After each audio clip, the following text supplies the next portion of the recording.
All right, we left off just outside of another door here.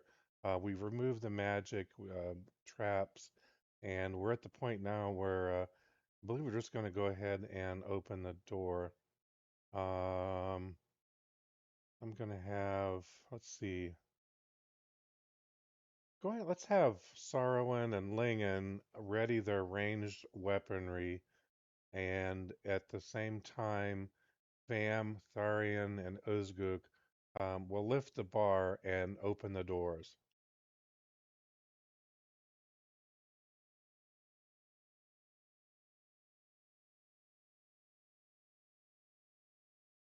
All right, the company of Red Iron moves in unison, range ready. Sarwin grips his staff in one hand, the other hand already crackling with arcane light. Magic missile humming in his fingertips, ready to release. Lingen unslings his crossbow, crouching low beside a cracked pillar, steadying his aim just over the shoulders of the frontliners. With a silent nod between them, Bam, Tharian, and Ozguk step forward. Bam grips the iron bar with both hands, muscles flexing, eyes fixed.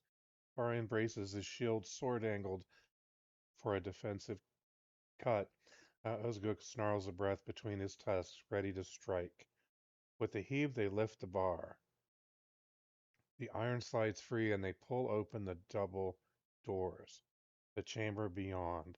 The doors swing inward to reveal a circular chamber, stone walls sloping inward like the inside of a bowl. A single torch flickers in a bracket on the far side, still burning. In the center stands a stone platform carved with blood channels now dry. Shackles are bolted to the stone, and just beyond the light, something stirs. Oh my. Encounter begins. A tomb white. Never dealt with one of these before. A once proud warrior, now death-bound, its armor fused with its flesh, eyes glowing with hatred. It stands with a long sword of black iron, and its presence alone chills the blood. It turns the moment the door opens and charges. Oh my. Initiative order. All right, we've got Sarwin and Lingen because they readied their actions, which I'm glad at least did that. Then the Tomb White. Then we have Vam, Tharian, Uzguk, and the rest of the party. All right, so Sarwin casts the magic missile. Auto hit, damage. 1d4 plus 1 times 3. We have 10. 3 bolts slam into the white, blasting shards from its decayed armor. So he goes from 35 down to 25. That is a lot of hit points. That's like 7 more than our last guy, the lumbering Hulk guy, or whatever that was. Lingen fires a crossbow, damage. He scores 4 more, knocks him down to 21, but it doesn't slow him down. So we got Vam rolls a 17 plus 4, 21 hit. Damage 1d8 plus 2. That's a lot. Oh, necrotic. Plus 2 necrotic. 7. Vam goes from 11 down to 4. His breath hitches, a sudden cold rushing through his veins. It steals warmth. Uh-oh. I am thinking that might not be good. All right. Think,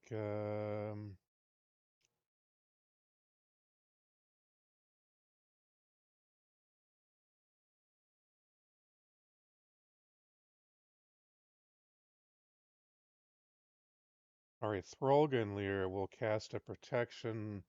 Well, no. Take that back. Throganlir will heal Vam. Lingen will reload. Okay, I'm going to start that over. Let me start that. Throganlir will heal Vam. Lingen is going to reload and try to continue ranged attack. Saruman will cast another spell. Grumsh and Thormil join the melee, and Vam, Tharian, and Uzguk all strike back. They um, have their weapons ready and they attack the white. See what happens from all that.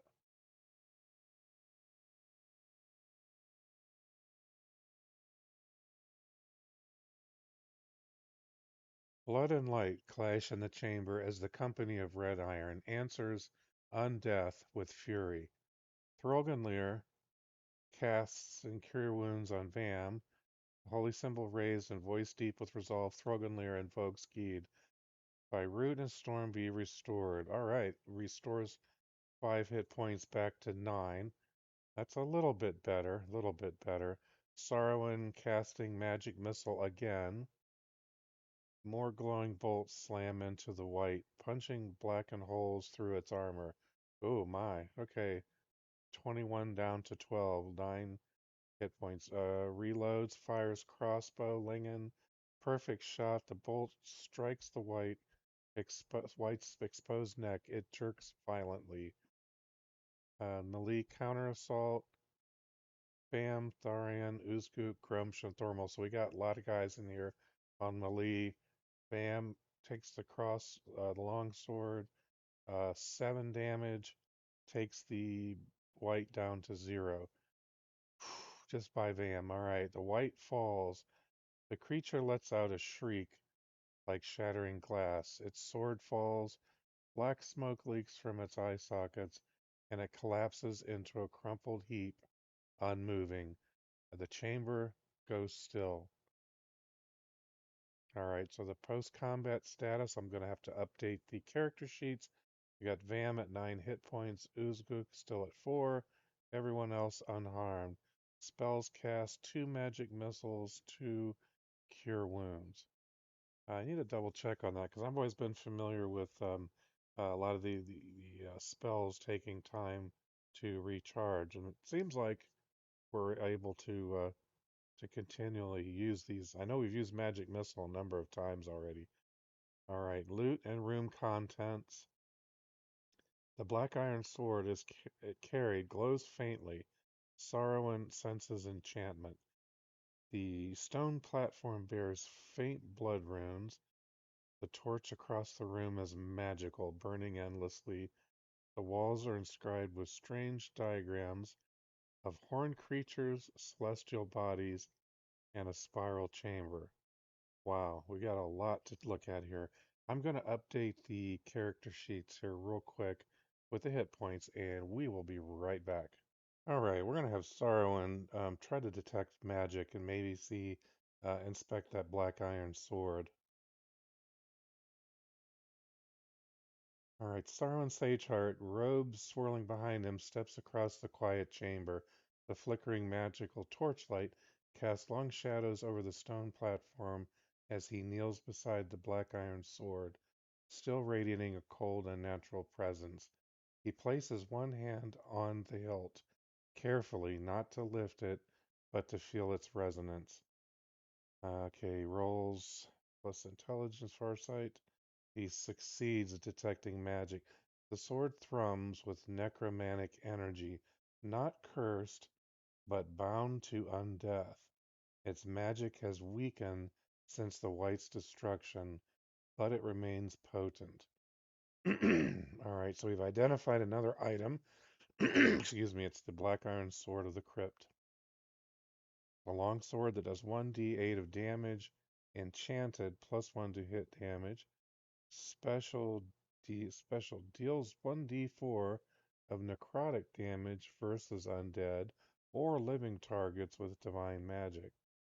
Aura, faint necromantic residue, does not curse the wielder, but flesh may grow cold to the touch. Okay, that's good to know, because I'm worried about these things if we take it.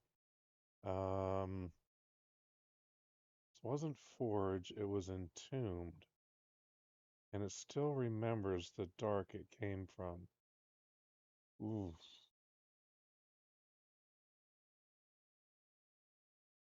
I'm going to say...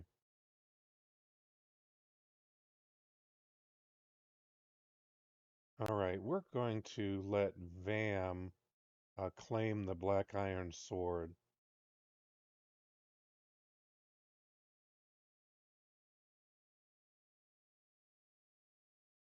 Vam Crowsong steps forward. boots echoing across the stone chamber. He reaches down and closes his gauntlet hand around the hilt of the black iron sword. A chill races up his arm. Not painful, not curse, just cold, like the feeling before a storm breaks. The blade hums softly as it leaves the ground, its necrotic etchings faintly pulsing once, then stilling as if acknowledging its new wielder. All right, so I'm going to hold this. It says it fits, Vam mutters, testing the balance like it was waiting. All right, the rest of the company watches in grim silence. Even the magical torch on the far wall dims slightly as the blades lifted. All right. All right, we got some remaining points of interest in the room. The magical torch, stone platform with the blood runes, diagrams on the wall.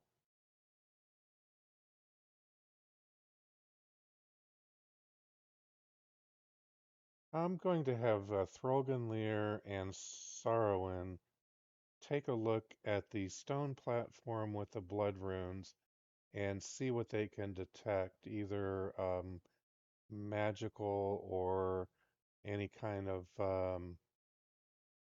relationship to undead.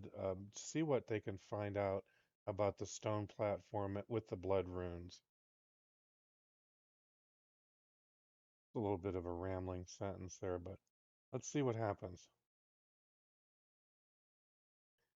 All right, Thorgunlir and Sarwin both approach the stone platform, its blood runes faintly visible in the flickering torchlight. Dried channels, once crimson with sacrifice, web across the slab's surface. A faint iron scent still lingers in the stone. Sarwin does an arcane inspection. He kneels, fingers brushing over a rune shape like an inverted spiral. This isn't just ritual magic. This is conjuration and binding. The runes are part of a containment circle, probably used to trap or empower undead spirits. So detect magic from an active aura. The platform has a residual necromantic aura, much like the sword, but fainter and dormant.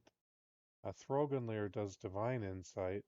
He lays his holy symbol of Geed over the platform, closes his eyes, and speaks a prayer.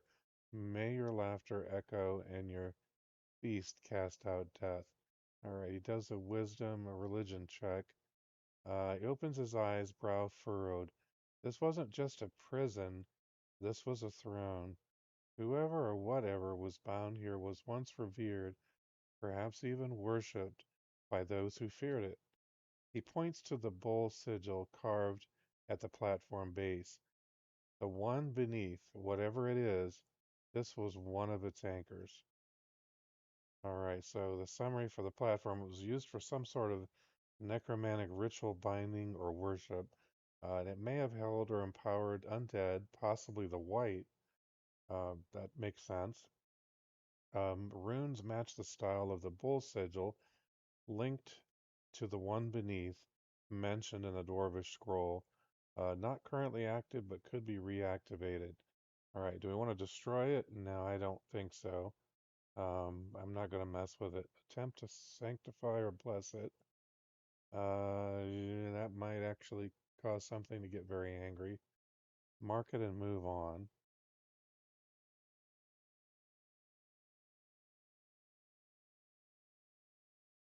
All right, I think we're just going to mark the platform and move on to look at what else is in the room.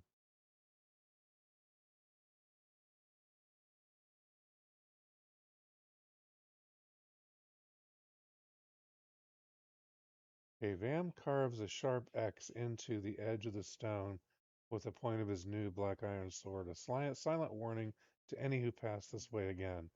Throganlear sprinkles ash from his holy pouch across the blood runes and mutters a soft benediction, not enough to sanctify it, but enough to mark it as known and dangerous. The company moves on, leaving the throne of death undisturbed for now. All right, so magical torch. What do I want to do with that? Um, yeah, I'll tell you what. I'm going to have Sarwin inspect the magical torch on the wall and try to discover what it might be useful for.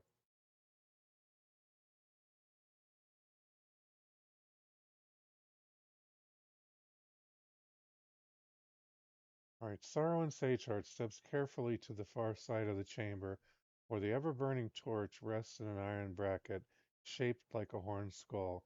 The flame casts no smoke, only a steady pale amber light that doesn't flicker with the air. He extends a hand, muttering softly as his fingertips brush the torch. No fuel, no heat. This is old magic. Elemental binding. Maybe. Let's see. All right, so he does an arcane inspection. It's called Torch of the First Flame. The properties emits a bright light in a 30-foot radius, dim light for 30 feet beyond, never burns out, does not start fires, but reveals invisible magical auras and glyphs faintly in its light. Flame is cool to the touch and harmless. It's more than a torch. This thing shows hidden magic. Any glyphs, wards, or veiled runes, they'll glow faintly in its light. Okay, who should?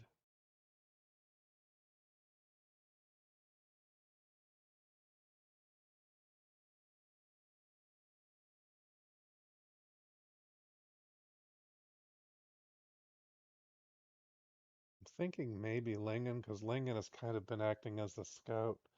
Um, yeah.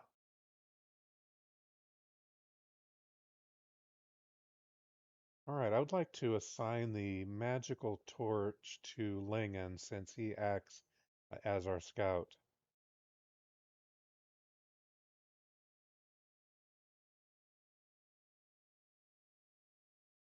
Lingen Moonfinger steps forward, brow raised.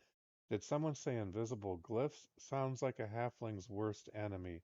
He lifts the torch of the first flame from its skull-shaped bracket. The cool flame flares faintly brighter for a heartbeat, as if recognizing its new bearer. As Lingen holds it aloft, the shadows shift subtly, lines and symbols flickering across the walls in places where none were visible before. It's as if the Citadel itself has hidden writing, now unveiled in the light of this ancient flame. All right, so it emits the bright light. So we're going to take care of that. I'm going to add that in to his character sheet with what it does, and we will be right back. The party will use the magical torch. Lingen will hold it, and Sarwin will also look to inspect the wall carvings with Lingen.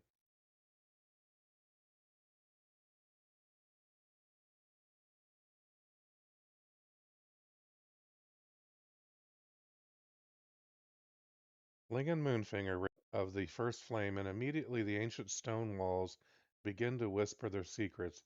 In the warm, ghostly light, the carvings glow faint violet and deep red, not visibly enchanted, but clearly tied to an arcane intent.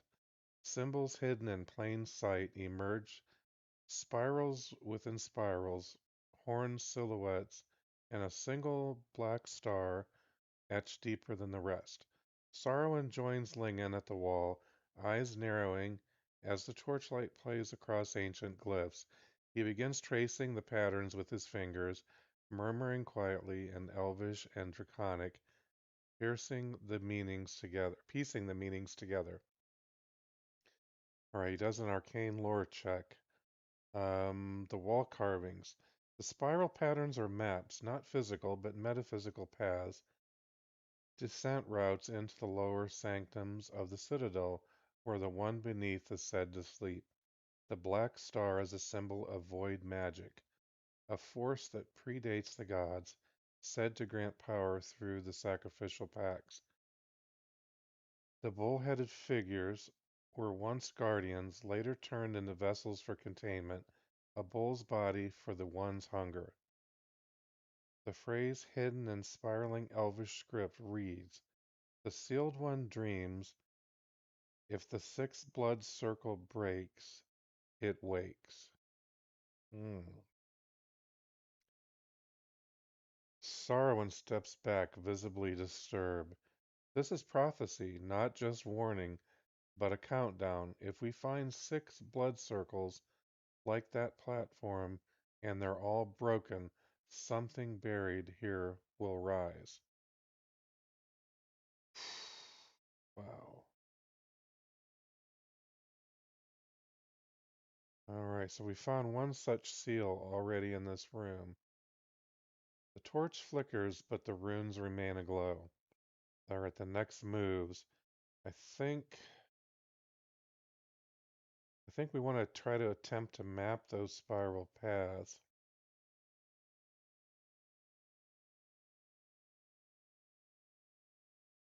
Right, I think we're at this point we want to attempt to map the spiral paths from the carvings.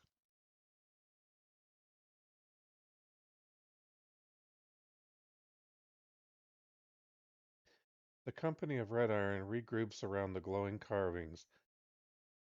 Vam sharpens his blade quietly. Trogler begins sketching the runes on a parchment scroll, and Sarwin and Lingen begin the delicate work of mapping the spiral descent. Sarwin uses charcoal to transcribe the glyphs into recognizable points, rotating paths, chamber markers, and ancient Dwarvish numerals. With the torch of the first flame revealing otherwise invisible lines, a pattern begins to emerge. Alright, so we're going to do a combined intelligence check with the torchlight bonus. The spiral map has been revealed. The carvings describe a descending spiral that outlines six major chambers, each marked with a blood circle sigil, potential seals like the altar we just discovered. Between each is a ritual waypoint, often marked with symbols of transition or trial. The sixth seal at the spiral center is labeled "Below the Hall of Chains." There are six. There are side branches to ancient storage halls, buried crypts, and what appears to be an arcane library. The path winds towards something marked only as the Hollow Crown. The writing becomes erratic and fragmented at this point. "It's more than a dungeon," Sarwin says, tone hushed. "It's a ritual machine. If someone activates or disrupts each of these points, the whole spiral feeds into something in the deep center." All right, so we possess the ritual map, spiral map fragment, which will track our route to the known routes. It'll give us the route to the known six seals. Um, it notes nearby chambers and crypts, arcane library, chained halls, points to the Hollow Crown. We don't, it has an unknown meaning. We don't know what that is, and allows us to navigate and estimate which direction leads deeper. All right, I think at this point we are going to pause and pick this up. We may start searching for where we want to go next, and I'm not really clear, but let's pick this up in the next episode, and hopefully we'll find some more information.